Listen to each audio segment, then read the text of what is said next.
वबरकातुह। अस्सलामु अलैकुम वरहमतुल्लाहि वबरकातुह।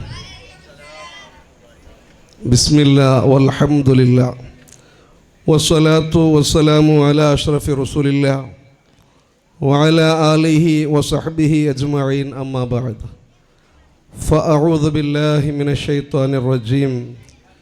बिस्मिल्लाहिर रहमानिर रहीम। यसअलूनका अनिल खम्रि वल मैसिर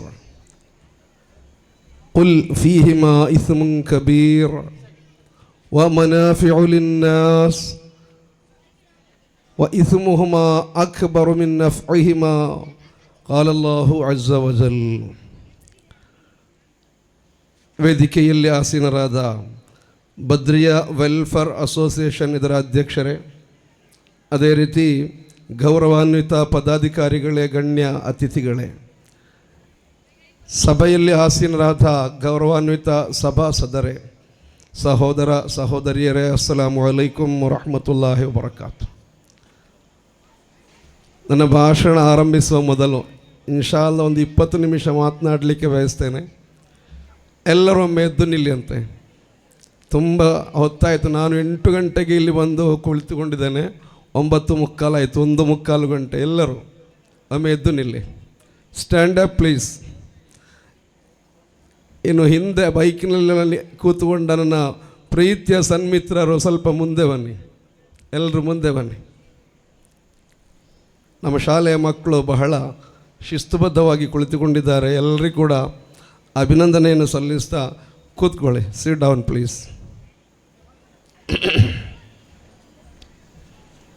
ಬನ್ನಿ, ಮುಂದೆ ಬನ್ನಿ. ವಿಶೇಷವಾಗಿ ನಮ್ಮ ಯುವಕರ ಜೊತೆಗೆ ಮಾತನಾಡಲಿಕ್ಕೆ ನಾನು ಬಯಸ್ತಾ ಇದ್ದೇನೆ. ಆತ್ಮೀಯರೇ, ಒಂದು ಕಾಲ ಇತ್ತು, ಅದು 3W ಕಾಲ ಆಗಿತ್ತು. War, wine, women. ಯುದ್ಧ, ಲಹರಿ ಮತ್ತು ಹೆಣ್ಣು. ಇವುಗಳು ಈ ಮೂರು ವಸ್ತುಗಳನ್ನು ಜೀವನದ ಅವಿಭಾಜ್ಯ ಘಟಕಗಳಾಗಿ ಭಾವಿಸಿ ಅದುವೇ ಜೀವನ ಅಂತೇಳಿ ಭಾವಿಸಿದ್ದ ಒಂದು ಜನತೆ ಎಷ್ಟರ ಮಟ್ಟಿಗೆ ಲಹರಿ ಪ್ರಿಯರಾಗಿದ್ದರೆಂದರೆ, ಒಂದು ಲಹರಿಯ ಪಾತ್ರದಲ್ಲಿ ಸತ್ತು ಬಿದ್ದ ನೊಣವನ್ನು ನೋಡಿ, ಓ ನೊಣವೇ ನೀನೆಷ್ಟು ಭಾಗ್ಯವಂತ ಅಂಥೇಳಿ ಹಾಡಿ ಹೊಗಳಿದ ಕವಿಗಳು. ಅದೇ ರೀತಿ ತನ್ನ ಕೊನೆಯ ಉಸಿರು ಎಳೆಯುವ ಸಂದರ್ಭದಲ್ಲಿ ಮಕ್ಕಳಲ್ಲಿ ಉಯಿಲು ಬರೆಸಿಕೊಂಡ ಮಾತಾಪಿತರು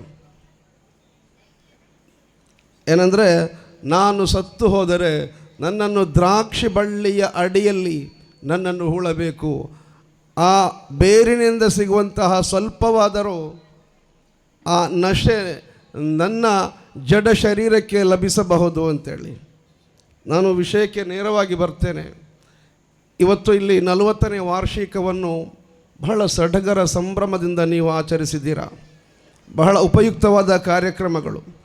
ಆದರೆ ಒಂದು ಮಾತು ಸಂಘಟಕರಿಗೆ ಕಿವಿ ಮಾತಾಗಿ ಹೇಳ್ತೇನೆ, ಎಲ್ಲವೂ ಟೈಮ್ ಕೀಪಿಂಗ್ ಜೊತೆ ಮಾಡಿದರೆ ಮಾತ್ರ ಕಾರ್ಯಕ್ರಮವು ಚೆಂದ ಆಗುತ್ತೆ. ಎಲ್ಲದಕ್ಕೂ ಸಮಯವನ್ನು ನೀವೇನು ಮಾಡಬೇಕು, ನೀವು ಬರೆದಿಟ್ಕೊಳ್ಬೇಕು. ಇಷ್ಟು ಸಮಯಕ್ಕೆ ನಾವಿಷ್ಟು ಕಾರ್ಯಕ್ರಮವನ್ನು ಮಾಡ್ತೇವೆ ಅಂತೇಳಿ. ನನಗೆ 8 ಗಂಟೆಗೆ ನೀವು ಟೈಮ್ ಕೊಟ್ಟಿದ್ದೀರಿ, ನಾನು ಬಂದು ಮುಟ್ಟಿದ್ದೀನಿ. 8 ಗಂಟೆಗೆ ನೀವು ಮಾತನಾಡಲಿಕ್ಕೆ ಚಾನ್ಸ್ ಮಾಡಿಕೊಡ್ಬೇಕು. ಯಾಕಂದರೆ ನನ್ನ ವಿಷಯ ಹೇಳ್ತಾ ಇಲ್ಲ, ನಾವು ಟೈಮ್ ಕೀಪಿಂಗನ್ನು ಪಾಲಿಸ್ತಾನೇ ಇಲ್ಲ. ಪವಿತ್ರ ಕುರ್ಆನ್ ಹೇಳುತ್ತದೆ, ನಮಾಜು ಅನ್ನುವಂಥದ್ದು ಇನ್ನ ಸಲಾತ ಕಾನತ್ ಅಲಲ್ ಮುಅ್ಮಿನೀನ ಕಿತಾಬಂ ಮೌಕೂತ ಅಂತೇಳಿ. ನಾವು ಮಸೀದಿಯಲ್ಲಿ ಮುಅದ್ದಿನ್ 1 ನಿಮಿಷ ಬಾಂಗ್ ಅಜಾನ್ ಕರೆಯುವಾಗ ಲೇಟ್ ಆದರೆ ನಾವು ಅವರನ್ನು ಏನು ಮಾಡ್ತೇವೆ, ಹೋಗಿ ಅಂತ ಹೇಳ್ತೇವೆ. 5 ಹೊತ್ತಿನ ನಮಾಜು ಮಸೀದಿಯಲ್ಲಿ ಒಂದಿಷ್ಟು ಸಮಯ ಲೇಟ್ ಆದರೆ ನಮಗೆ ಬೇಡ ಅಂತ ಹೇಳ್ತೇವೆ. ಅದು ಹಾಗೆ ಹೇಳಬೇಕು. ಅದೇ ರೀತಿ ನಮ್ಮ ಕಾರ್ಯಕ್ರಮಗಳು ಕೂಡ ಎಲ್ಲವೂ ಟೈಮ್ ಟು ಟೈಮ್ ಮಾಡಬೇಕು. ಯಾಕಂದರೆ ನಮಾಜಿಗೆ ಅಷ್ಟು ಚಂದವಾಗಿ ಟೈಮ್ ಪಾಲನೆ ಮಾಡುವವರು ನಾವು. ಆದರೆ ನಮ್ಮ ನಿಕಾಹಗಳು, ನಮ್ಮ ಮದುವೆಗಳು ಟೈಮ್ಗೆ ನಡೆಯುವುದಿಲ್ಲ. ಯಾಕೆ? ಟೈಮಿನ ಬಗ್ಗೆ ನಮಗೆ ಯಾವುದೇ ಚಿಂತೆ ಇಲ್ಲ. ಪ್ರವಾದಿ ಸಲ್ಲಲ್ಲಾಹು ಅಲೈಹಿ ವಸಲ್ಲಮರು ಹೇಳಿದರು, ಲಾ ತಸಬ್ಬುದ್ದಹರ್ ಲಾ ತಸುಬ್ಬದ್ದಹರ್, ನೀವು ಟೈಮನ್ನು ನಿಂದಿಸಬಾರ್ದು. ಯಾಕೆ? ಇನ್ನಿ ಅನದ್ದಹರ್, ಟೈಮ್ ಅನ್ನೋದು ಅದನ್ನು ಮೇಂಟೈನ್ ಮಾಡುವಂಥದ್ದು, ಟೈಮನ್ನು ಕೊಟ್ಟವನು ನಾನು. ನೀವು ಟೈಮಿನ ಬಗ್ಗೆ ಯಾವುದೇ ಕಾಳಜಿ ವಹಿಸದೆ ಹೋದರೆ ಖಂಡಿತವಾಗಿಯೂ ನನ್ನ ಬಗ್ಗೆ ನೀವು ಅಸಡ್ಡೆ ಹೊಂದಿದವರಾಗಿರ್ತೀರಿ ಅಂತೇಳಿ. ಏನೇ ಇರಲಿ, ವಿಚಾರಕ್ಕೆ ಬರೋಣ. 40 ವರ್ಷಗಳು ಒಂದು ಸಂಘಟನೆಯನ್ನು ಹಿಡಿದು ನಿಲ್ಲುವುದಂದರೆ ಅದು ದೊಡ್ಡ ಜವಾಬ್ದಾರಿ ಸಹೋದರರೇ. ಇಲ್ಲಿ ನೀವು ಅದನ್ನು ಬಹಳ ಚೆನ್ನಾಗಿ ನಿರ್ವಹಿಸಿದ್ದೀರ. 40 ವರ್ಷಗಳ ಕಾಲ ಒಂದು ಊರಿನಲ್ಲಿ ಒಂದು ಸಣ್ಣ ಸಂಘಟನೆ, ಬದ್ರಿಯಾ ವೆಲ್ಫೇರ್ ಅಸೋಸಿಯೇಷನ್ ಅನ್ನೋದು, ಈಗ ತಾನೇ ಇಲ್ಲಿಗೆ ಭೇಟಿ ಕೊಟ್ಟ ಡಿಪಾರ್ಟ್ಮೆಂಟಿನವರು ಕೂಡ ಹೇಳಿದರು. ಉಳ್ಳಾಲಕ್ಕೆ ಬಂದಾಗ ಪ್ರಥಮವಾಗಿ ನಾನು ಗ್ರಾಮ ಸಭೆಯನ್ನು ನಿರ್ವಹಿಸಿದಂಥದ್ದು ಇಲ್ಲಿ ಅಜ್ಜಿನಡ್ಕ ಎಂಬ ಊರಿನಲ್ಲಾಗಿದೆ. ತುಂಬ ವಿದ್ಯಾವಂತರನ್ನು ನೀವು ಹೊಂದಿಕೊಂಡಿದ್ದೀರಿ ಅಂತೇಳಿ. ಆದರೆ ಒಂದು ವಿಚಾರ ನಿಮಗೆ ಹೇಳ್ತೇನೆ, ಇಂತಹ ಊರು ತುಂಬ ವಿರಳ. ಯುವಕರನ್ನು ಇತ್ತೀಚೆಗೆ ನಶೆಯಲ್ಲಿ ಮುಳುಗಿ ಹೋದ ಯುವಕರನ್ನು ಬಹಳ ಚಂದವಾಗಿ ಅವರನ್ನು ಆಟೋಟ ಕ್ರಿಯೆಗೆ ನೀವು ಸಿದ್ಧಪಡಿಸಿಕೊಂಡು ಅವರನ್ನು ನಶೆ ಮುಕ್ತರಾಗಿ ಮಾಡಲಿಕ್ಕೆ ಬಹಳ ಪ್ರಯತ್ನವನ್ನು ನೀವು ಮಾಡಿದ್ದೀರಾ. ಇದು ತುಂಬ ಉತ್ತಮವಾದಂತಹ ಒಂದು ಬೆಳವಣಿಗೆ. ಯಾಕೆ ಹೇಳ್ತಾ ಇದ್ದೇನೆಂದರೆ, ನಮ್ಮಲ್ಲಿ ಸಂಘಟನೆಗಳಿವೆ, ನಮ್ಮಲ್ಲಿ ಮಸೀದಿಗಳಿವೆ, ನಮ್ಮಲ್ಲಿ ಮದ್ರಸಗಳಿವೆ. ನಾನೊಮ್ಮೆ ಶಾಲೆಗೆ ಹೋಗಿದ್ದೆ. ಶಾಲೆಯ ಅಧ್ಯಾಪಕರು, ಮುಖ್ಯೋಪಾಧ್ಯಾಯರು ನನ್ನಲ್ಲಿ ಹೇಳಿದರು, ಉಸ್ತಾದ್ ನಿಮಗೆ ಮಸೀದಿ ಇದೆ, ಮಸೀದಿಯಲ್ಲಿ ಪಳ್ಳಿ ದರ್ಸುಗಳಿವೆ, ಮದ್ರಸಗಳಿವೆ, ಮದ್ರಸದಲ್ಲಿ ಗುರುಗಳಿದ್ದಾರೆ, ನಿಮ್ಮಲ್ಲಿ ಸಂಘಟನೆಗಳಿವೆ, ಮಸೀದಿ ಆಡಳಿತ ಸಮಿತಿಗಳಿದೆ, ಆದರೆ ನಿಮ್ಮ ವಿದ್ಯಾರ್ಥಿಗಳಿಗೆ ಶಿಸ್ತು ತುಂಬ ಕಡಿಮೆ ಇದೆ ಅಂತೇಳಿ. ಯಾಕೆ ಅಂತ ಕೇಳಿದರೆ ನಮ್ಮಲ್ಲಿ ಉತ್ತರ ಇಲ್ಲ. ಯಾಕೆ ಸಹೋದರರೇ? ನಾವು ನೋಡಿ ತುಂಬ ಶೋಭಾಜಿ ಕಾರ್ಯಕ್ರಮಗಳನ್ನು ಮಾಡ್ತೇವೆ, ಆದರೆ ನಾವು ಗ್ರೌಂಡ್ ವರ್ಕ್ ಮಾಡ್ತಾ ಇಲ್ಲ. ಯಾವ ರೀತಿ ಮಾಡ್ತಾ ಇಲ್ಲ? ನೀವು ನೋಡಿ, ನಮ್ಮ ಮೊಹಲ್ಲಾದಲ್ಲಿ ಒಂದು SSLC ಪರೀಕ್ಷೆ ಬರುವಂತಹ ಸಂದರ್ಭದಲ್ಲಿ ನಮ್ಮ ಮೊಹಲ್ಲಾದ ಆಡಳಿತ ಸಮಿತಿ ಒಂದು ಮೀಟಿಂಗನ್ನು ಕರೆದು, ನಮ್ಮ ಶಾಲೆಯಲ್ಲಿ SSLC ಪರೀಕ್ಷೆ ಬರ್ತಾ ಇದೆ, ನಮ್ಮ ಮೊಹಲ್ಲಾದಲ್ಲಿ ಎಷ್ಟು ವಿದ್ಯಾರ್ಥಿಗಳು SSLC ಪರೀಕ್ಷೆ ಬರೀತಾ ಇದ್ದಾರೆ ಅನ್ನುವಂತಹ ಒಂದು ಸರ್ವೆಯನ್ನು ನಾವು ಮಾಡಲಿಲ್ಲ. ಈಗ ತಾನೇ 40 ವರ್ಷಗಳ ಒಂದು ಕಿರು ಪರಿಚಯವನ್ನು ಇಲ್ಲಿ ಒಬ್ಬರು ಹಿರಿಯ ವ್ಯಕ್ತಿ ಓದಿದರು. ನಾನು ತುಂಬ ಕೇಳಿದೆ, ತುಂಬ ಕಾರ್ಯಕ್ರಮಗಳನ್ನು ನೀವು ಮಾಡಿದಿರಿ. ಆದರೆ ನಮ್ಮ ಮೊಹಲ್ಲಾದ ಒಂದು ಸರ್ವೆಯನ್ನು ಕೂಡ ನೀವು ಅದರ ಜೊತೆಗೆ ಸೇರಿಸ್ಕೊಳ್ಬೇಕು. ಮೊಹಲ್ಲಾದ ಸರ್ವೆ ಅಂತ ಹೇಳಿದರೆ, ನಮ್ಮ ಮೊಹಲ್ಲಾದಲ್ಲಿ ಎಷ್ಟು ಮನೆಗಳಿವೆ, ಮನೆಗಳಲ್ಲಿ ಎಷ್ಟು ಜನ ಸರ್ಕಾರಿ ಹುದ್ದೆಯಲ್ಲಿದ್ದಾರೆ, ಎಷ್ಟು ಜನ ಹುದ್ದೆ ಇಲ್ಲದವರಿದ್ದಾರೆ, ಎಷ್ಟು ಜನ ಅಂಗವಿಕಲರು ನಮ್ಮ ಮೊಹಲ್ಲಾದಲ್ಲಿದ್ದಾರೆ, ಎಷ್ಟು ಜನ ವಿದ್ಯಾರ್ಥಿಗಳು ಓದಿಕೊಂಡಿರುವವರು ಎಷ್ಟು ಜನ, ಓದಿ ಹುದ್ದೆಯಲ್ಲಿ ಇರುವವರು ಎಷ್ಟು ಜನ, ನಿರುದ್ಯೋಗಿಗಳು ಎಷ್ಟು ಜನ, ಯಾಕೆ ಅವರಿಗೆ ಉದ್ಯೋಗ ಸಿಗ್ತಾ ಇಲ್ಲ? ಇದು ನಮ್ಮ ಜಮಾತಿನಲ್ಲಿ ಗ್ರೌಂಡ್ ವರ್ಕ್ ಆಗಲೇಬೇಕು. ಯಾಕೆ ಹೇಳ್ತಾ ಇದ್ದೇನೆಂದರೆ, ಕಳೆದ 1 ವರ್ಷದ ಹಿಂದೆ ನಮ್ಮ ಇಲ್ಲಿಯ ನಿಮ್ಮದೇ ಈ ಬದ್ರಿಯಾ ವೆಲ್ಫೇರ್ ಅಸೋಸಿಯೇಷನ್ ಇದರ ಪದಾಧಿಕಾರಿಗಳು, ನಮ್ಮ SB ಹನೀಫ್ ಸರ್ ಕೂಡ ನಾವು ಜೊತೆಯಾಗಿ ದೇರಳಕಟ್ಟೆಯಿಂದ ಮಂಗಳೂರು ತನಕ ಸುಮಾರು 17 ಕಿಲೋಮೀಟರ್ ತನಕ ಒಂದು ಪಾದಯಾತ್ರೆಯನ್ನು ಮಾಡಿದೆವು. ಯಾವುದರ ವಿರುದ್ಧ? ನಶೆಯ ವಿರುದ್ಧ. ಅಂದರೆ ನಶೆ ಮುಕ್ತ ಸಮಾಜವನ್ನು ಕಟ್ಟಬೇಕು ಅಂತೇಳಿ. ಆ ಸಂದರ್ಭದಲ್ಲಿ ಮಂಗಳೂರಿನಲ್ಲಿ ನಾವು ಕೆಲವೊಂದು ಡಿಅಡಿಕ್ಷನ್ ಸೆಂಟರ್ಗಳಿಗೆ ಭೇಟಿ ಕೊಟ್ಟೆವು. ಯಾಕಂದರೆ ನಶೆಯನ್ನು ನಿಲ್ಲಿಸುವುದು ಹೇಗೆ? ನಮ್ಮ ದಕ್ಷಿಣ ಕನ್ನಡ ಜಿಲ್ಲೆಯಲ್ಲಿ ನಾವು ಸಾಧಾರಣ 30% ಜನ ಇದ್ದೇವೆ. ಕ್ರಿಶ್ಚಿಯನ್ ಸಹೋದರರು ಕೇವಲ 2% ಜನ ಇರೋದು. ಆದರೆ ಕ್ರೈಸ್ತವ ಸಹೋದರರಿಗೆ 4 ಡಿಅಡಿಕ್ಷನ್ ಸೆಂಟರ್ಗಳಿವೆ. ನಮಗೆ ಯಾವುದೇ ಡಿಅಡಿಕ್ಷನ್ ಸೆಂಟರ್ಗಳಿಲ್ಲ. ಗ್ರೌಂಡ್ ವರ್ಕ್ ನಾವು ಮಾಡೋದಿಲ್ಲ. ನಾವೊಂದು ಉರುಸನ್ನು ಗಂಭೀರವಾಗಿ ಮಾಡ್ತೇವೆ. ಇನ್ನೊಮ್ಮೆ ಆ ಉರುಸ್ ಬರಬೇಕಾದ್ರೆ 5 ವರ್ಷ ಬೇಕು. ಗಂಭೀರವಾಗಿ ವರ್ಷಕ್ಕೊಮ್ಮೆ ನಾವು ಈದ್ ಮಿಲಾದ್ ಮಾಡ್ತೇವೆ. ನಂತರ ಆ ಈದ್ ಮಿಲಾದ್ ಬಗ್ಗೆ ನಾವು ಚರ್ಚಿಸಬೇಕಾದ್ರೆ 1 ವರ್ಷ ಬೇಕು. ಈ ಈದ್ ಮಿಲಾದ್ ನಂತರ ಬರುವ ಈದ್ ಮಿಲಾದಿನ ಒಳಗೆ ನಮ್ಮ ಮೊಹಲ್ಲಾಗಳಲ್ಲಿ ಮಾಡಬೇಕಾದ ಗ್ರೌಂಡ್ ವರ್ಕ್ಗಳು ನಡೀತಾ ಇಲ್ಲ ಸಹೋದರರೇ. ನಾನು ನಮ್ಮ ಯುವ ಮಿತ್ರರಿಗೆ ಕೆಲವೊಂದು ಚಿಂತೆಗಳನ್ನು ಮಾತ್ರ ಹಚ್ಚಿ ನನ್ನ ವಿಚಾರಕ್ಕೆ ನಾನು ಕೊನೆಗೊಳಿಸ್ತೇನೆ. ಅದೇನೆಂದರೆ, ಮಂಗಳೂರಿಗೆ ಹೋಗಿ ನೋಡುವಾಗ 4 ಡಿಅಡಿಕ್ಷನ್ ಸೆಂಟರ್ಗಳು ಕ್ರೈಸ್ತವ ಸಹೋದರರದ್ದು. ಅಲ್ಲಿ ಒಂದು ಡಿ ಅಡಿಕ್ಷನ್ ಸೆಂಟರ್ಗೆ ನಾವು ಭೇಟಿ ಕೊಟ್ಟೆವು. ಅಲ್ಲಿ 16 ಮುಸಲ್ಮಾನ್ ಯುವಕರನ್ನು ಅಡ್ಮಿಟ್ ಮಾಡಲಾಗಿತ್ತು. ಎಷ್ಟೋ 16 ಜನ. ನಂತರ ಅಲ್ಲಿ ಒಳಗೆ ಹೋಗಿ ಯಾವ ರೀತಿ ಡಿ ಅಡಿಕ್ಷನ್ ಸೆಂಟರ್ ಮಾಡ್ಬೋದು ಅಂತೇಳಿ ನಾವಲ್ಲಿ ಸ್ಟಡಿ ಮಾಡಲಿಕ್ಕೆ ಹೋದ್ದು. ಅಲ್ಲಿಯ ಆದಿತ್ಯವಾರದ ಅಥವಾ ಅಲ್ಲೊಂದು ವಾರದ ಊಟದ ಮೆನುವನ್ನು ನಾವು ನೋಡಿದೆವು. ಊಟದ ಮೆನುವನ್ನು ನೋಡುವಾಗ ಪುಟಗಳನ್ನು ತೆಗಿತಾ ಹೋದಾಗ ಸಂಡೇಯ ಮೆನುವಿನಲ್ಲಿ ಮಧ್ಯಾಹ್ನದ ಊಟದಲ್ಲಿ ಮಧ್ಯಾಹ್ನದ ಪದಾರ್ಥ ಏನು ಗೊತ್ತಾ? ಪೋರ್ಕ್ ಮಾಂಸ, ಖಿಂಜೀರ್ ಮಾಂಸ, ಅದು ಹರಾಮ್. ಅದು ನಮ್ಮ ಯುವಕರಿಗೆ ಕೊಡ್ತಾ ಇದ್ದಾರೆ. ಯಾಕೆ? ನಾವು ಕೇಳಿದ್ದೇವಲ್ಲಿ ಮೇಡಮ್ನಲ್ಲಿ, ಯಾಕೆ ಮೇಡಮ್ ಇದು ಇವರಿಗೆ ತಿನ್ನಿಸ್ತಾ ಇದ್ದೀರಾ? ಅವರು ಹೇಳಿದರು, ಒಂದನೇದಾಗಿ ಅವ್ರು ಕೇಳಿದರು, ಏನು ಅದರಲ್ಲಿ ತಪ್ಪೇನಂತ ಕೇಳಿದರು. ಅಲ್ಲ, ಇವರು ಮುಸಲ್ಮಾನರಲ್ವ? ಆಗ ಅವ್ರ ಒಂದನೇ ಪ್ರಶ್ನೆ, ಕುಡಿಯೋವರಿಗೆ ಇದು ತಿಂದರೆ ಏನಾಗುತ್ತೆ ಅಂತೇಳಿ. ನಮಗೆ ಉತ್ತರ ಇಲ್ಲ. ಎರಡನೇದು, ಅವರು MDM ಅದೇ ರೀತಿ ಈ ಥರ ಪದಾರ್ಥಗಳನ್ನು ಉಪಯೋಗಿಸ್ತಾ ಇದ್ದಾರೆ. ಅವರ ಶರೀರದಲ್ಲಿ ಪ್ರೋಟೀನ್ ಕಡಿಮೆಯಾಗಿದೆ, ಕೈಕಾಲುಗಳು ನಡುಗ್ತಾ ಇದೆ ಅವರಿಗೆ. ಅವರ ಪ್ರೋಟೀನ್ ರಿಕವರ್ ಆಗಬೇಕಾದ್ರೆ ಈ ಪೋರ್ಕ್ನ ಮಾಂಸ ಕೊಡಲೇಬೇಕು ಅಂತೇಳಿ. ಇದನ್ನು ಕೇಳಿ ಅವತ್ತು ನಾನು ಮಸೀದಿಯಲ್ಲಿ ಮುದರಿಸಾಗಿ ಡ್ಯೂಟಿ ಮಾಡ್ತಾಯಿದ್ದೆ. ಮಸೀದಿಗೆ ರಾಜೀನಾಮೆ ಕೊಟ್ಟೆ ಅವತ್ತೇ. ಯಾಕೆ? ಇನ್ನು ಮಸೀದಿಯಲ್ಲಿ ನಿಂತು ದಾವಾ ಮಾಡಲಿಕ್ಕೆ ಸಾಧ್ಯ ಇಲ್ಲ, ಮತ್ತು ನಾವು ಗ್ರೌಂಡ್ ವರ್ಕ್ ಮಾಡಬೇಕು ಅಂತೇಳಿ.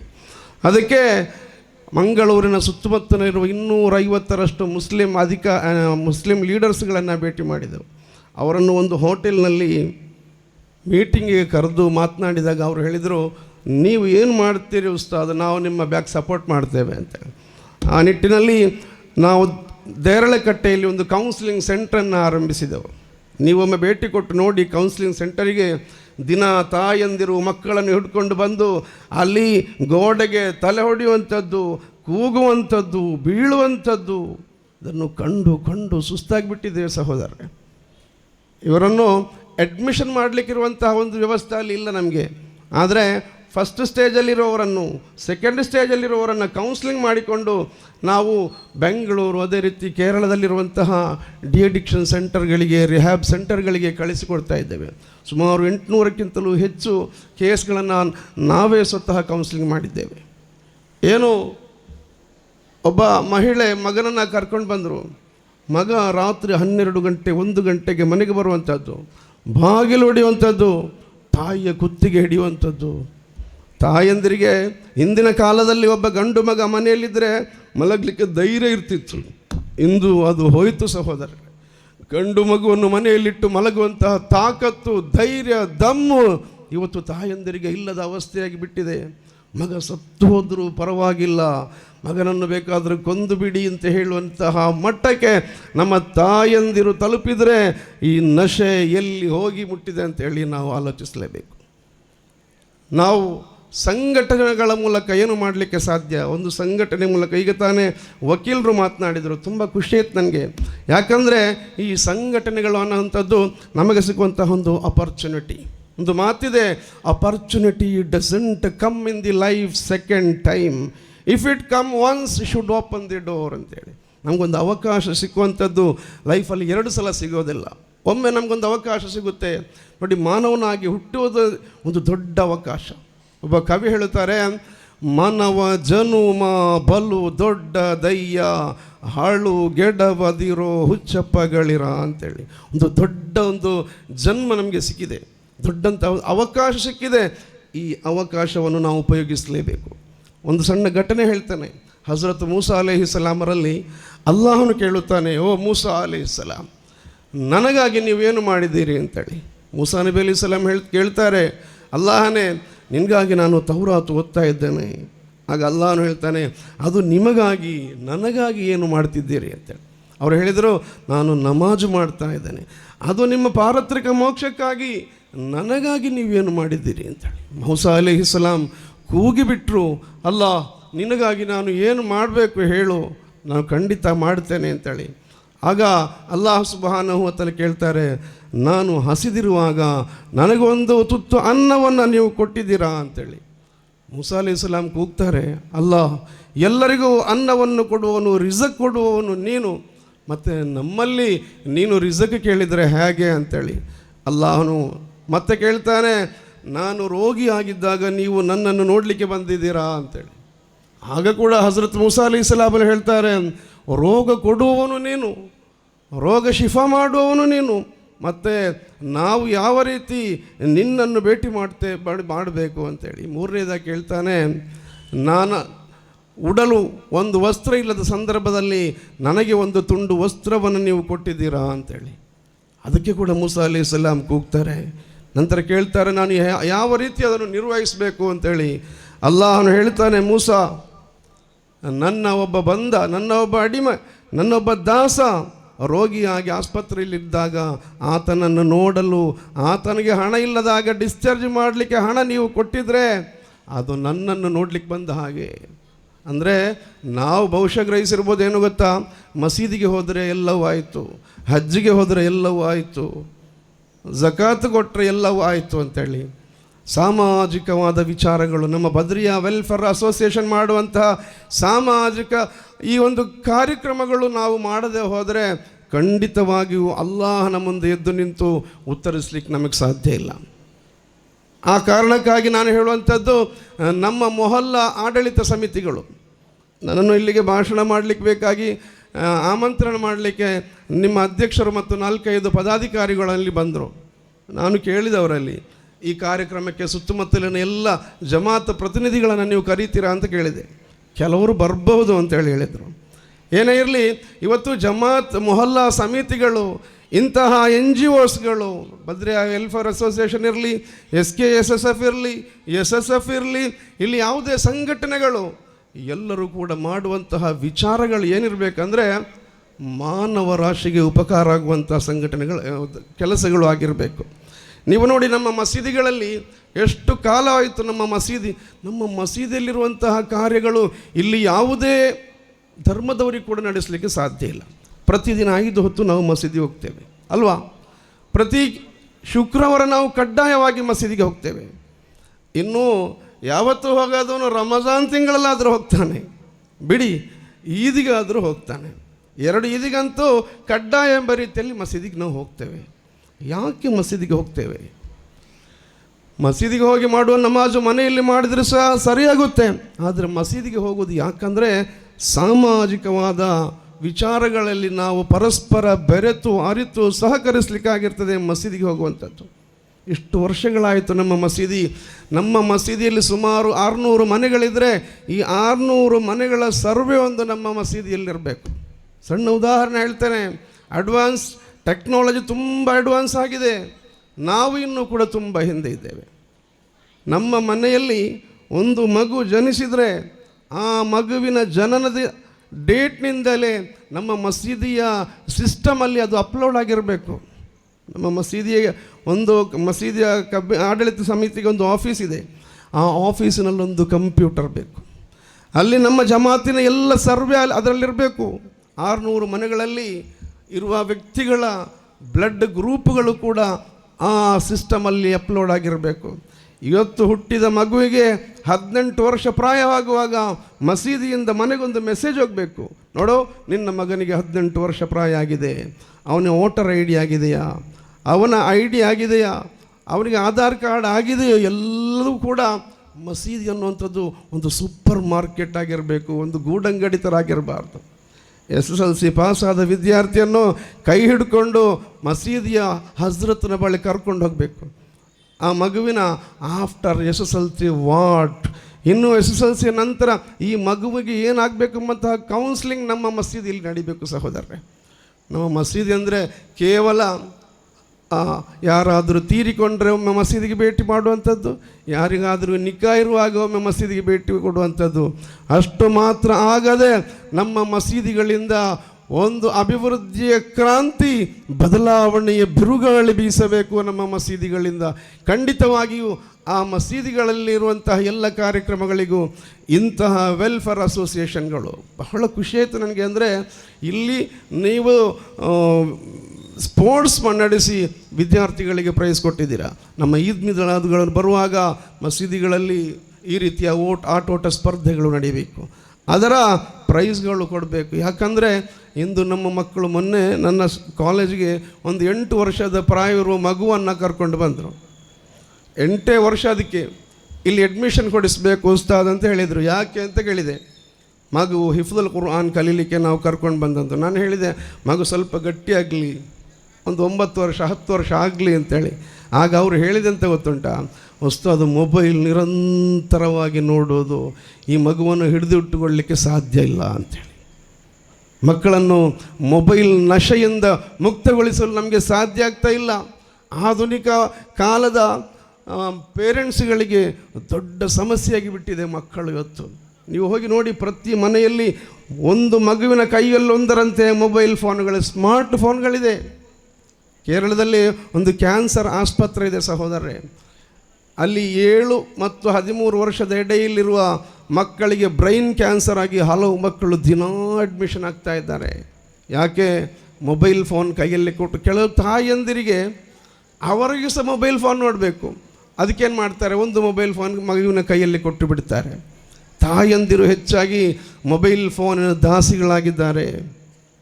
ಏನು ಮಾಡಬೇಕು ಅಂತೇಳಿ ಗೊತ್ತಾಗ್ತಾ ಇಲ್ಲ. ಖಂಡಿತವಾಗಿಯೂ ಪ್ರವಾದಿ ಮುಹಮ್ಮದ್ ಪೈಗಂಬರ್ ಸಲ್ಲಲ್ಲಾಹು ಅಲೈಹಿ ವಸಲ್ಲಂ ಅವರು ಹೇಳಿದಂಥ ಒಂದು ಹದೀಸ್ ನೆನಪಿಗೆ ಬರ್ತದೆ.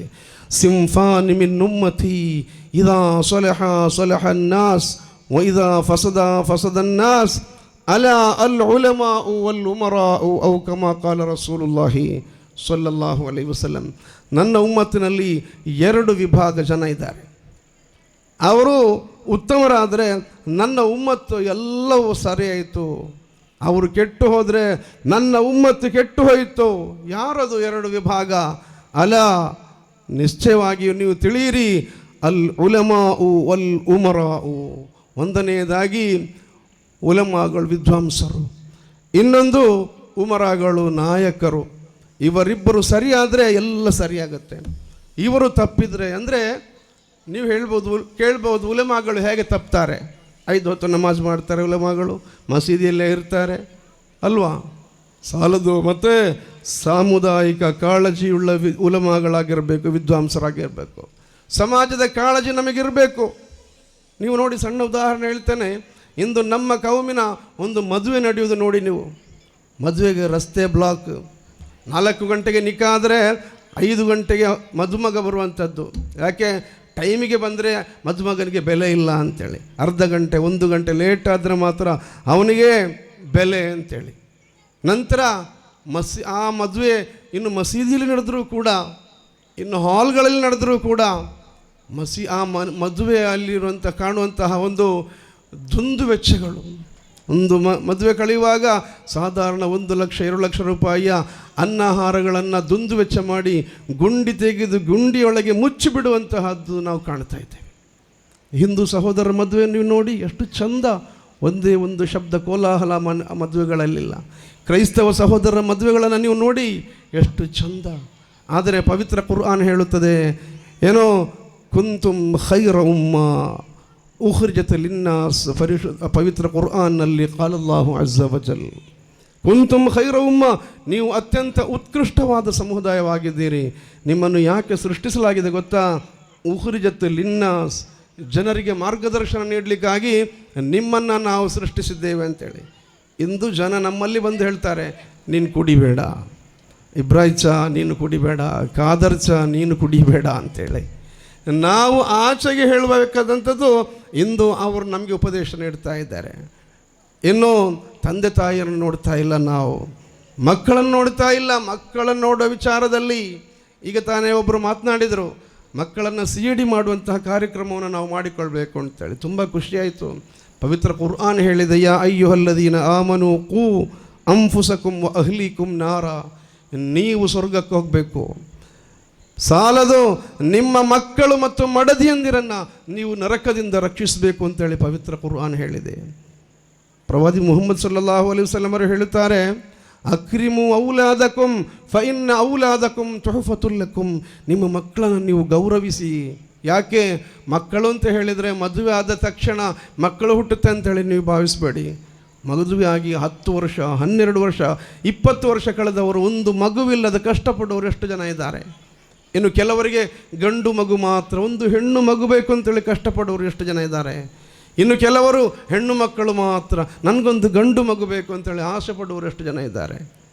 ಇನ್ನು ಕೆಲವರು ಮಕ್ಕಳೇ ಇಲ್ಲ. ಅಲ್ಲಾಹನು ಪ್ರವಾದಿಯವರು ಹೇಳುತ್ತಾರೆ, ಅಕ್ರಿಮು ಔಲಾದಕುಂ, ನಿಮ್ಮ ಮಕ್ಕಳನ್ನು ನೀವು ಗೌರವಿಸಬೇಕು. ಯಾಕೆ? ಫಇನ್ ಔಲಾದಕುಂ ತುಹಫತುಲ್ಲಕುಂ, ಮಕ್ಕಳು ಅಂತ ಹೇಳಿದರೆ ಅಲ್ಲಾಹನು ನಿಮಗೆ ಕೊಡುವಂತಹ ಗಿಫ್ಟ್ ಆಗಿದೆ, ಪಾರಿತೋಷಕವಾಗಿದೆ ಅಂತೇಳಿ. ಮಕ್ಕಳನ್ನು ಯಾವ ರೀತಿ ನಾವು ಗೌರವಿಸಬೇಕು? ಮಕ್ಕಳ ಕೈಯಲ್ಲಿ ಮೊಬೈಲ್ ಫೋನ್ ಕೊಟ್ಟು, 18 ವರ್ಷದ ಕೆಳಗಿನ ಮಕ್ಕಳ ಕೈಯಲ್ಲಿ ಬೈಕ್ ಕೊಟ್ಟು, ಸವಾರಿ ನಡೆಸಲಿಕ್ಕೆ ಸಮ್ಮತಿ ಕೊಟ್ಟು, ಬೀದಿಗಳಲ್ಲಿ ಹೆಣವಾಗಿ ಬೀಳುವ ಮಕ್ಕಳನ್ನು ನೋಡಿದರೆ ಎಷ್ಟು ದುಃಖವಾಗುತ್ತೆ ಸಹೋದರರೇ. ಆದ್ದರಿಂದ ಒಂದು ಪ್ರಮಾಣವನ್ನು ನಾವು ತಗೊಳ್ಬೇಕು, ಒಂದು ಪ್ರಾಮಿಸ್ ಮಾಡಿಕೊಳ್ಬೇಕು.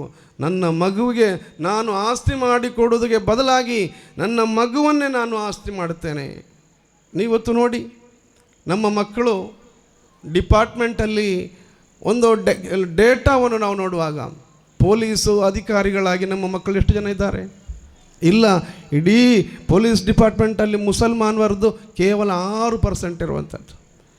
ಇನ್ನು ಉನ್ನತ ಹುದ್ದೆಗಳಲ್ಲಿ ಮಿಲಿಟರಿಯಲ್ಲಿ ನೋಡಿದರೆ 100 ಮಿಲಿಟರಿಗಳನ್ನು ಅಥವಾ ಸೈನಿಕರನ್ನು ನಿಲ್ಲಿಸಿದರೆ ಅಲ್ಲಿ ಒಂದೇ ಒಂದು ಮುಸಲ್ಮಾನ ಇಲ್ಲ. ಮತ್ತು 200 ಜನರನ್ನು ನಿಲ್ಲಿಸಿದರೆ 2 ಸಿಗ್ತಾರೆ ನಮಗೆ ಮುಸಲ್ಮಾನರು. ಆಯಿತಾ? ಇನ್ನು ರೈಲ್ವೆ ಡಿಪಾರ್ಟ್ಮೆಂಟಲ್ಲಿ ನೀವು ನೋಡಿ, ನಮ್ಮ ಕ್ಯಾಲ್ಕುಲೇಷನಲ್ಲಿ ನೋಡಿದರೆ ನಮ್ಮವರು ಇಲ್ಲವೇ ಇಲ್ಲ. ದೊಡ್ಡ ದೊಡ್ಡ ಅಧಿಕಾರಿಗಳಲ್ಲಿಲ್ಲ, ಇನ್ನೂ ಇದ್ದಾರೆ ರೈಲ್ವೆ ಅಧಿಕಾರಿಗಳಲ್ಲಿ. ಎಲ್ಲಿ ಅಂದರೆ ಗ್ಯಾಂಗ್ ಮ್ಯಾನ್ ಆಗಿ, ಗೇಟ್ ಕೀಪರ್ ಆಗಿ, ಕ್ಲೀನರ್ ಆಗಿ ನಮ್ಮವರಿದ್ದಾರೆ. ಅದಕ್ಕೆ ನಮ್ಮ ಬದ್ರಿಯ ವೆಲ್ಫೇರ್ ಅಸೋಸಿಯೇಷನ್ಗೆ ನಾನೊಂದು ಕಿವಿ ಮಾತನ್ನು ಹೇಳ್ತೇನೆ. ನೀವು ಪ್ರತಿ 2 ತಿಂಗಳಿಗೆ 3 ತಿಂಗಳಿಗೊಮ್ಮೆ ಗೌರ್ಮೆಂಟ್ ಜಾಬ್ ವೆಲ್ಫೇರ್ ಗೌರ್ಮೆಂಟ್ ಜಾಬಿನ ವಿಷಯದಲ್ಲಿ ಓರಿಯೆಂಟಲ್ ಜಾಬ್ ಅಸೋಸಿಯೇಷನನ್ನು ನೀವು ಮಾಡಬೇಕು. ಅಂದರೆ ನಮ್ಮ ಸರ್ಕಾರದಲ್ಲಿ ಎಷ್ಟು ಜಾಬ್ಗಳಿವೆ. 1 ವರ್ಷಕ್ಕೆ 10ನೇ ತರಗತಿ ಪಾಸಾಗಿ ಹೋಗುವ ನಮ್ಮ ಮಗುವನ್ನು ಎಲ್ಲರನ್ನು ಡಾಕ್ಟರ್ ಮಾಡುವಂಥದ್ದಲ್ಲ. ನೀವು ನೋಡಿ, ಒಬ್ಬ ಡಿ ಸಿ ಆದರೆ ಡಿಸ್ಟ್ರಿಕ್ಟ್ ಕಲೆಕ್ಟರ್ ಆದರೆ ಅವರಿಗಿರುವಂಥ ವೇತನ ಎಷ್ಟು? 2 ಲಕ್ಷಕ್ಕಿಂತ ಮೇಲೆ ವೇತನ ಇದೆ. ಅವರಿಗೆ ಒಂದು ದೊಡ್ಡ ಬಂಗ್ಲೆ ಗೌರ್ಮೆಂಟ್ ಕೊಡುತ್ತೆ, ಅವರಿಗೆ ಇನೋವಾ ಕಾರು ಕೊಡುತ್ತೆ. ಒಬ್ಬ ಗನ್ ಮ್ಯಾನ್ ಇರ್ತಾನೆ. ಇಡೀ ಭಾರತ ದೇಶದಲ್ಲಿ ಎಲ್ಲಿಗೆ ಬೇಕಾದರೂ ಒಬ್ಬ ಡಿ ಸಿಗೆ ವಿತೌಟ್ ಟಿಕೆಟ್ ಫ್ರೀಯಾಗಿ ಫ್ಲೈಟಲ್ಲಿ ತಿರುಗಾಡಬಹುದು.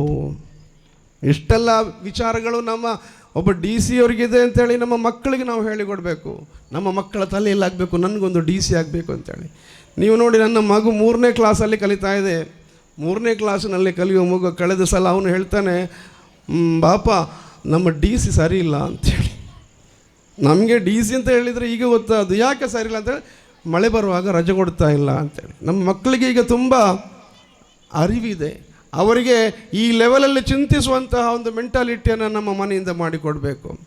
ಉನ್ನತ ಹುದ್ದೆಗಳಲ್ಲಿ ನಮ್ಮವರು ಬರಬೇಕು. ನೀವು ನೋಡಿ, ನಮ್ಮವರು ಉತ್ತಮವಾದ ಫಲಿತಾಂಶ ಇದೆ. 45% ಜನ ಇದ್ದಾರೆ ನಮ್ಮಲ್ಲಿ. ಎಲ್ಲಿ ಗೊತ್ತಾ? ಜೈಲಿನಲ್ಲಿ ಹೋಗಿ ನೋಡಿ, 45% ಮುಸಲ್ಮಾನರಿದ್ದಾರೆ. 100 ಜನ ಕೈದಿಗಳನ್ನು ನಿಲ್ಲಿಸಿದರೆ ಅಲ್ಲಿ 45 ಜನ ಮುಸಲ್ಮಾನರಿದ್ದಾರೆ. ಆಯಿತಾ? ಇನ್ನು ಡ್ರಗ್ಸಿನ ವಿಚಾರ ಹೇಳಿದರೆ 100 ಜನರನ್ನು ನಿಲ್ಲಿಸಿದರೆ ಸುಮಾರು 48 ಜನ ಮುಸಲ್ಮಾನರಿದ್ದಾರೆ ಡ್ರಗ್ಸ್ ವಿಚಾರದಲ್ಲಿ. ಯಾವುದೆಲ್ಲ ವಿಚಾರ ಇದೆ ಬ್ಯಾಡ್ ಆಗಿದೆ, ಅದರಲ್ಲೆಲ್ಲ ನಾವಿದ್ದೇವೆ ಸಹೋದರರೇ. ಆದ್ದರಿಂದ ಬದ್ರಿಯಾ ವೆಲ್ಫೇರ್ ಅಸೋಸಿಯೇಷನ್ ಅಂತಹ ಅತ್ಯುತ್ತಮ ಸಂಘಟನೆಗಳು ಇಲ್ಲಿ ಮುಂದೆ ಬಂದುಕೊಂಡು ನಮ್ಮ ಊರಿನಲ್ಲಿರುವಂತಹ ಎಲ್ಲ ವಿಚಾರಗಳಲ್ಲಿ, ಸಾಮಾಜಿಕ ವಿಚಾರಗಳಲ್ಲಿ ಕೈಯಾಡಿಸಲೇಬೇಕು. ಕೈಯಾಡಿಸಿದರೆ ಇನ್ಶಾ ಅಲ್ಲ, ಈ ಕಳೆದ SSLC ರಿಸಲ್ಟ್ ನೀವು ನೋಡಿರ್ಬೋದು, PUC ರಿಸಲ್ಟ್ ನೀವು ನೋಡಿರ್ಬೋದು. ಹಿಜಾಬಿಗೆ ಸಮಸ್ಯೆ ಆಗಿತ್ತು, ಆದರೂ ಕೂಡ 600 ಮಾರ್ಕಲ್ಲಿ 598, 596, 597 ಫರ್ಜಾನಾ, ಫಾತಿಮಾ, ರಶೀದಾ ಎಲ್ಲ ಹುಡುಗಿಯರಿಗೆ ಒಳ್ಳೆ ಮಾರ್ಕ್ ಬಂದಿದೆ ಸಹೋದರರೇ. ನಾವೀಗ ವಿದ್ಯಾಭ್ಯಾಸದಲ್ಲಿ ಮೇಲೆ ಬರ್ತಾ ಇದ್ದೇವೆ, ಆದರೆ ಅದರ ಜೊತೆಗೆ ನೈತಿಕ ಶಿಕ್ಷಣಕ್ಕೆ ಕೂಡ ನಾವು ಒತ್ತು ಕೊಡಬೇಕು. ಯಾಕಂದರೆ ಶಾಲಾ ಕಾಲೇಜುಗಳಲ್ಲಿ ನೈತಿಕ ಶಿಕ್ಷಣ ದೊರೆಯುತ್ತಾ ಇಲ್ಲ. ಶಾಲೆಯಲ್ಲಿ ಒಂದು ಸೇಬನ್ನು ಹಿಡಿದು ಸೇಬಿಗಿರುವಂತಹ ವಿಟಮಿನ್ಗಳು ಯಾವುದು, ಇದರಲ್ಲಿರುವಂತಹ ವಿಟಮಿನ್ಗಳು, ಅದೇ ರೀತಿ ಆ್ಯಂಟಿಬಯೋಟಿಕ್ಗಳು ಯಾವುದು ಎಲ್ಲ ಕಲಿಸಿಕೊಡ್ತಾರೆ. ಆದರೆ ಈ ಸೇಬು ನಿನ್ನ ಬಳಿಯಲ್ಲಿರುವ ನೀನು ತಿನ್ನುವಾಗ ಹಸಿದವನಿಗೆ ಒಂದು ತುಂಡು ಕೊಡು ಅಂತ ಹೇಳುವಂಥ ವಿದ್ಯಾಭ್ಯಾಸ ಇಲ್ಲಿ ಶಾಲೆಗಳಲ್ಲಿ ಸಿಗುವುದಿಲ್ಲ ಅಲ್ವಾ? ತಾಯಿಯಂದಿರ ವಿಚಾರದಲ್ಲಿ ಶಾಲೆಯಲ್ಲಿ ಕಲಿಸ್ಕೊಡ್ತಾರೆ. ಒಂದು ಭ್ರೂಣ ಒಂದು ತಾಯಿಯ ಉದರದಲ್ಲಿ ಭ್ರೂಣವಾದ ನಂತರ ಎಷ್ಟು ತಿಂಗಳು ಅದು ಉದರದಲ್ಲಿರುತ್ತದೆ? 9 ತಿಂಗಳು, 9 ದಿನ, 9 ಗಂಟೆ, 9 ಸೆಕೆಂಡು ಉದರದಲ್ಲಿ ಭ್ರೂಣ ಇರುತ್ತೆ.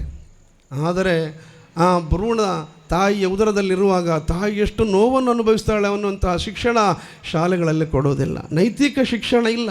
ಅದಕ್ಕೆಲ್ಲೂ ಇತ್ತೀಚೆಗೆ ಕಾಸರಗೋಡಿನಲ್ಲಿ 22 ವರ್ಷದ ಒಬ್ಬ ಹುಡುಗ 53 ವರ್ಷದ ತನ್ನ ತಾಯಿಯ ಕತ್ತನ್ನೇ ಸೀಳಿಬಿಟ್ಟ. ಸೀದಾ ಪೊಲೀಸ್ ಸ್ಟೇಷನ್ಗೆ ಹೋದ. ನಾನೇ ಕೊಂದದ್ದು ಅಂತೇಳಿ ಅಲ್ಲಿ ನಿಂತು ಬಿಟ್ಟ. ಯಾಕೆ ಇದು ನಡೆಯುತ್ತೆ? ತಾಯಿ ಹೆರುವಾಗ ತಾಯಿಯ ನೋವೇನು, ತಂದೆ ಯಾರು, ತಂದೆ ನಮಗಾಗಿ ಎಷ್ಟು ಕಷ್ಟಪಟ್ಟಿದ್ದಾರೆ, ನಾವು ಚಿಕ್ಕಂದಿರುವಾಗ, ನಾವು ಮಂಡಿಯೂರಿ ನಡೆಯುವಾಗ, ನಾವು ಮೆಲ್ಲ ಎದ್ದು ನಿಲ್ಲುವಾಗ ನಮ್ಮ ತಾಯಿ ಎಷ್ಟು ಊಟ ಬಿಟ್ಟಿದ್ದಾಳೆ, ಎಷ್ಟು ನಿದ್ದೆಗೆಟ್ಟಿದ್ದಾಳೆ, ಈ ವಿಚಾರದ ಬಗ್ಗೆ ನಮ್ಮ ಮಕ್ಕಳಿಗೆ ವಿದ್ಯಾಭ್ಯಾಸ ಸಿಗ್ತಾ ಇಲ್ಲ. ಇತ್ತೀಚೆಗೊಂದು ವಿಡಿಯೋ ನೋಡಿದೆ ನಾನು. 2 ಮಕ್ಕಳು ಕೆನಡಾದಲ್ಲಿದ್ದಾರೆ, ಅವರ ತಂದೆ ಮತ್ತು ತಾಯಿ ಇಲ್ಲಿ ಕೇರಳದಲ್ಲಿದ್ದಾರೆ.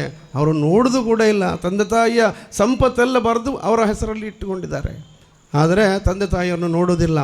ಈ ವಿಚಾರಗಳಲ್ಲಿ ನಾವು ಅತ್ಯಂತ ಹೆಚ್ಚಿನ ಜವಾಬ್ದಾರಿಯನ್ನು ನಾವು ವಹಿಸ್ಕೊಳ್ಬೇಕು. ಮಕ್ಕಳನ್ನು ಹೇಗೆ ಬೆಳೆಸಬೇಕು, ತಂದೆ ತಾಯಿಗೆ ಯಾವ ರೀತಿ ಗೌರವವನ್ನು ಕೊಡಬೇಕು, ಅದರ ಜೊತೆಗೆ ಡ್ರಗ್ಸಿನ ವಿಚಾರದಲ್ಲಿ, ನಶೆ ವಿಚಾರದಲ್ಲಿ ನಾವು ಅತ್ಯಂತ ಹೆಚ್ಚು ತಿಳ್ಕೊಳ್ಬೇಕು. ಯಾಕಂದರೆ ಇಂದಲ್ಲ 1400 ವರ್ಷಗಳ ಹಿಂದೆ ಹಂತವಾಗಿ ಇಲ್ಲಿ ಡ್ರಗ್ಸನ್ನು ನಿಷೇಧ ಮಾಡುವಂತಹ ವ್ಯವಸ್ಥೆಯನ್ನು ತಂದವರು ಪ್ರವಾದಿ ಮುಹಮ್ಮದ್ ಸಲ್ಲಲ್ಲಾಹು ಅಲೈಹಿ ವಸಲ್ಲಂ. ಪ್ರಥಮವಾಗಿ ಹೇಳಿದರು, ಯಸ್ಅಲೂನಕ ಅನಿಲ್ ಖಮ್ರಿ ವಲ್ ಮೈಸಿರ್. ಓ ಪ್ರವಾದಿ ವರ್ಯರೇ, ನಿಮ್ಮಲ್ಲಿ ಜನಗಳು ಬಂದು ಮದ್ಯ ಮತ್ತು ಜೂಜಾಟದ ಬಗ್ಗೆ ನಿಮ್ಮಲ್ಲಿ ಕೇಳುತ್ತಾರೆ. ಕುಲ್, ಅವರಲ್ಲಿ ಹೇಳಬೇಕು ಪ್ರವಾದಿ ವರ್ಯರೇ, ಫೀಹಿಮಾ ಇಸ್ಮುನ್ ಕಬೀರ್, ಜೂಜಾಟ ಮತ್ತು ಮದ್ಯದಲ್ಲಿ ತುಂಬ ಭೀಕರವಾದಂತಹ ದುಷ್ಪರಿಣಾಮಗಳಿದೆ.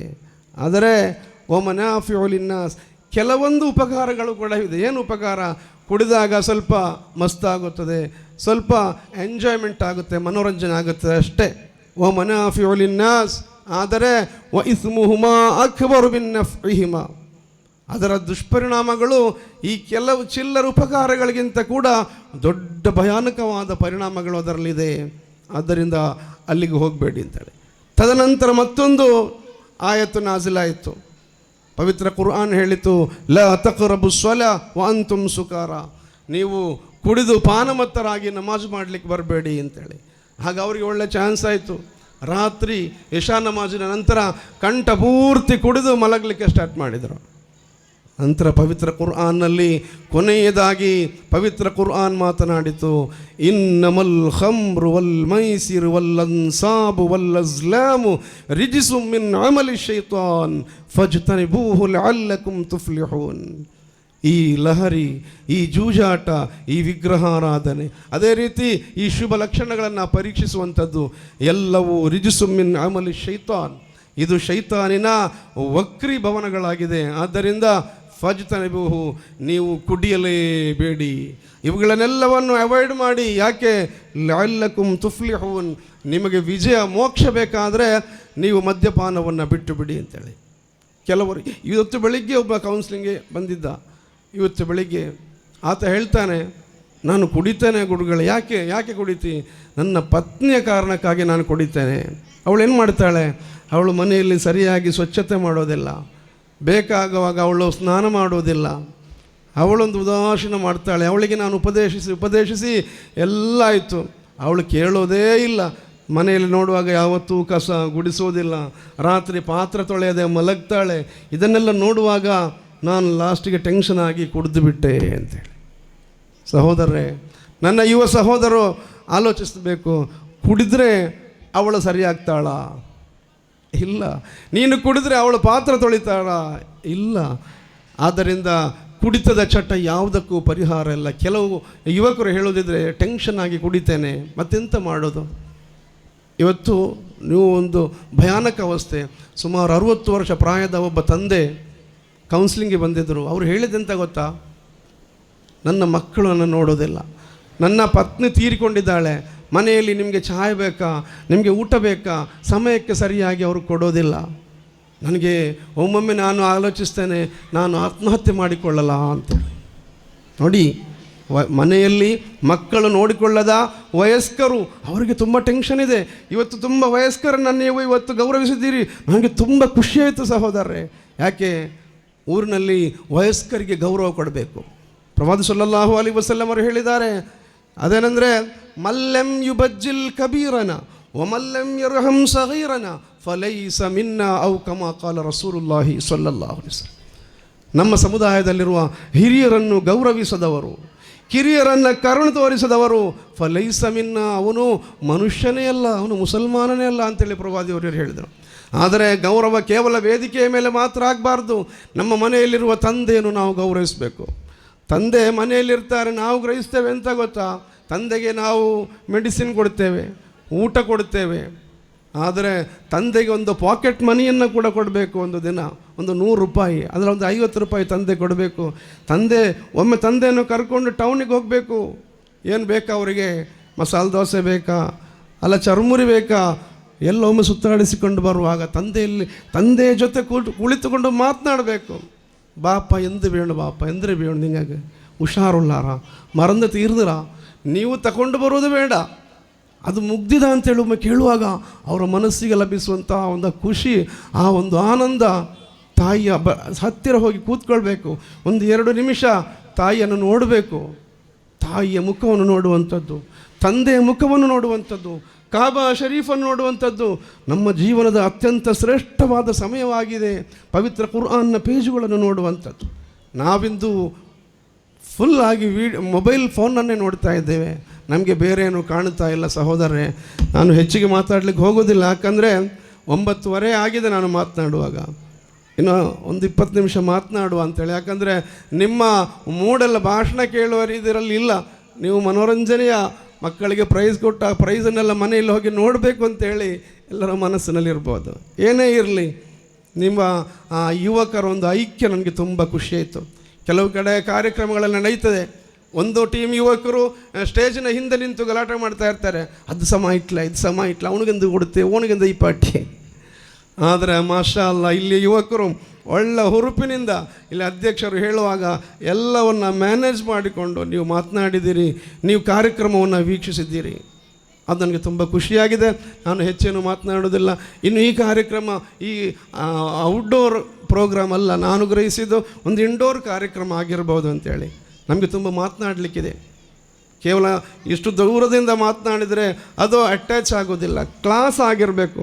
ಕ್ಲಾಸಿನ ವಿಚಾರದಲ್ಲಿ ಒಂದು ಕೊಟೇಶನ್ ಇದೆ. ಅದೇನೆಂದರೆ, the class is discuss between A teacher and students ಅಂತೇಳಿ.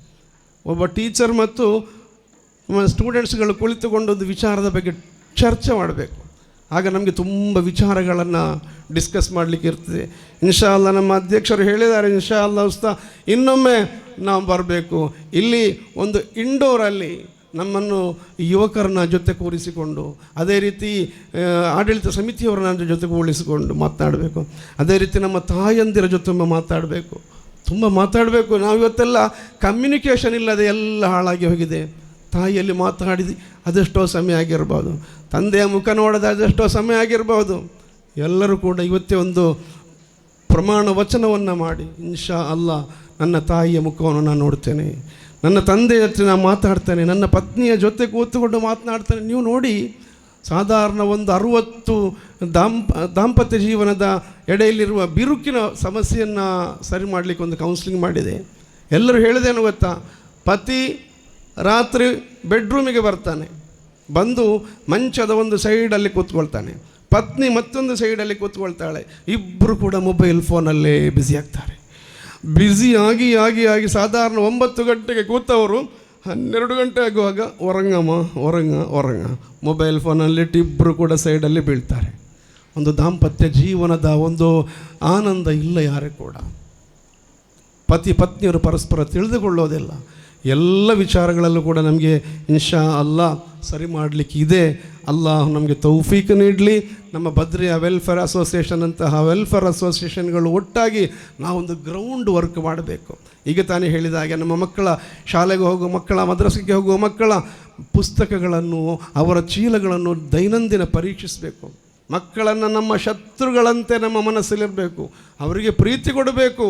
ಜೊತೆಗೆ ಅವರನ್ನು ವಾಚ್ ಮಾಡಬೇಕು. ನನ್ನ ಮಗ ಯಾರ ಜೊತೆ ಫ್ರೆಂಡ್ಶಿಪ್ ಮಾಡ್ತಾನೆ, ಹೊರಗಿನಿಂದ ಒಮ್ಮೆ ತಿಳ್ಕೊಳ್ಬೇಕು ನನ್ನ ಮಗನಿಗೆ ಯಾರೆಲ್ಲ ಫ್ರೆಂಡ್ಗಳಿದ್ದಾರೆ ಅಂತೇಳಿ. ಎಲ್ಲ ಆದ ನಂತರ ಮೊನ್ನೆ ರಾತ್ರಿ 11 ಗಂಟೆಗೆ ನನ್ನ ಮನೆಗೆ ಒಬ್ಬನನ್ನು ಕೌನ್ಸಿಲಿಂಗ್ ತಗೊಂಡು ಬಂದರು. ಕೈ ಕಾಲೆಲ್ಲ ಕಟ್ಟಿ ಕಾರಲ್ಲಿ ಮಲಗಿಸಿ ತಗೊಂಡು ಬಂದರು ಸಹೋದರ. ಮನೆಯಲ್ಲಿ ಆತ ಇರಲಿಕ್ಕೆ ಅವರಿಗೆ ಭಯ ಆಗ್ತದೆ. ಎಲ್ಲವೂ ನಾವು ನಮ್ಮ ಕೈ ಬಿಟ್ಟು ಹೋಗಿದೆ. ಹೆಚ್ಚು ಹೇಳಬೇಕಂದ್ರೆ ನಮ್ಮ ಕೈಯಲ್ಲಿ ಸಂಪತ್ತು ಹೆಚ್ಚಾಗಿದೆ. ಮಕ್ಕಳಿಗೆ ಬೇಕಾದಷ್ಟು ಹಣ ಕೊಡ್ತೇವೆ, ಮೊಬೈಲ್ ರೀಚಾರ್ಜ್ ಮಾಡಿಕೊಡ್ತೇವೆ, ಹೆಣ್ಮಕ್ಕಳಿಗೆ ಕೂಡ ನಾವು ಬೇಕಾದಷ್ಟು ಸ್ವಾತಂತ್ರ್ಯವನ್ನು ಕೊಟ್ಟಿದ್ದೇವೆ. ಎಲ್ಲವೂ ಚಕ್ಕರೆ ಕನ್ಯಾಗಿ ಬಿಟ್ಟಿದೆ. ಯಾವ ರೀತಿ ಸರಿ ಮಾಡಬೇಕು ಅಂತೇಳಿ ಆಲೋಚಿಸಲಿಕ್ಕೆ ಸಾಧ್ಯ ಆಗ್ತಾ ಇಲ್ಲ. ಆದರೂ ಕೂಡ ನಮ್ಮ ಉಲಮಾಗಳು ಮತ್ತು ನಮ್ಮ ಉಮರಾಗಳಿಗೆ ಬಾಧ್ಯತೆ ಇದೆ. ಆ ಬಾಧ್ಯತೆಯನ್ನು ಖಂಡಿತವಾಗಿಯೂ ನಾವು ನೆರವೇರಿಸಬೇಕು. ಇನ್ಶಾ ಅಲ್ಲಾ ಸಕ್ಸಸ್ ಆಗ್ತದೆ. ರಿಸಲ್ಟ್ ಅಲ್ಲಾಹು ನಮ್ಗೆ ಕೊಡ್ತಾನೆ. ಪ್ರಯತ್ನ ಮಾಡಬೇಕು. ಮಂಜದ್ದ ವಜದ, ಯಾರು ಪ್ರಯತ್ನ ಮಾಡ್ತಾನೆ ಅವನಿಗೆ ಅಲ್ಲಾಹು ಫಲವನ್ನು ಕೊಟ್ಟೇ ಕೊಡ್ತಾನೆ. ನಾವೆಲ್ಲರೂ ಕೂಡ ದೈನಂದಿನ ಆಲೋಚಿಸಿಕೊಂಡು ನಮ್ಮ ವಕೀಲರು ಮಾತನಾಡಿದ ಹಾಗೆ, ನಮ್ಮ ಇಲ್ಲಿ ಹಲವು ಜನ ಮಾತನಾಡಿದ ಹಾಗೆ ಎಲ್ಲರೂ ಕೂಡ ಅಡಿಷ್ನಲ್ ಆಗಿ ನಾನು ಸಹ ಹೇಳ್ತೇನೆ. ಇನ್ನು ಹೆಚ್ಚು ಹೇಳೋದಂದರೆ, ಬೇಕಾಗಿ ಬಂದರೆ ಪೊಲೀಸ್ನ ಕೈಯಲ್ಲಿ ಕೊಡುವುದಾದರೂ ಕೂಡ ಮಗನನ್ನು ಕೊಡಲಿಕ್ಕೆ ತಯಾರಾಗಬೇಕು. ನನ್ನ ಮಗ ಅಂತ ಹೇಳಿದೆ ಮನೆಯಲ್ಲಿಟ್ಟುಕೊಳ್ಳಿಕ್ಕೆ ಆಗೋದಿಲ್ಲ. ಅಲ್ಲಾಹನೇ ನಮ್ಮ ಮಕ್ಕಳನ್ನು ನೀನು ಸ್ವಾಲಿಹಾದ ಮಕ್ಕಳಾಗಿ ತಾ ಅಲ್ಲಾ. ನಾನು ಹೆಚ್ಚು ಮಾತನಾಡೋದಿಲ್ಲ. ಅರ್ಹಮುರ್ ರಾಹಿಮಾಯ ಅಲ್ ಮಲಿಕುಲ್ ജബ്ബാറായ അല്ല, നമ്മുടെ മക്കളെല്ലാം നീ സ്വാലിഹീങ്ങളാക്കണേ പടച്ചോനെ, ഇസ്സത്തുള്ള മക്കളാക്കണേ അല്ല. നമ്മുടെ ബദ്രിയ വെൽഫെയർ അസോസിയേഷൻ ഇവിടെ നടത്തിയ കാര്യക്രമങ്ങൾ എല്ലാം നീ സ്വീകരിക്കണേ അല്ല. ഇനിയും നല്ല രീതിയിൽ നമ്മുടെ മക്കളെ നമ്മുടെ സമുദായത്തിന് ഉപകാരമാകുന്ന മക്കളാക്കി മാറ്റണേ റഹ്മാനെ. അതിനു വേണ്ടിയുള്ള എല്ലാ ഒത്താശയങ്ങളും നമുക്ക് നീ ചെയ്തു തരണം റഹ്മാനെ. കൂടുതലൊന്നും പറയുന്നില്ല, കാരണം 10 മണിക്ക് എനിക്ക് ട്രെയിനിൽ പോകാനുണ്ട്. ഞാൻ 8 മണി മുതൽ 10 മണി വരെ സംസാരിക്കാനെന്ന ഉദ്ദേശത്തിൽ വന്നതാണ്. സമയം 9:30 മണിക്കാണ് വേദി കിട്ടിയത്. ഇനി കൂടുതൽ പറഞ്ഞിട്ട് നിങ്ങളെ മുഷിപ്പിക്കാനും ആഗ്രഹിക്കുന്നില്ല. നാഥനായ റബ്ബ് നമ്മുടെ ഈ പരിപാടി കബൂലാക്കി തരട്ടെ. നല്ല നല്ല പരിപാടികൾ ഞാൻ വേദിയിൽ കണ്ടു.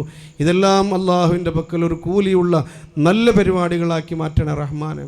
നമ്മളിൽ നിന്ന് മരിച്ചുപോയവരുടെ ഖബറുകൾ നീ വിശാലമാക്കണേ അല്ല. ഈ അടുത്ത് എൻ്റെ ബാപ്പ മരിച്ചു പോയിട്ടുണ്ട്. പടച്ചോനെ, ആ ബാപ്പയുടെ ഖബർ നീ വിശാലമാക്കണേ അല്ല.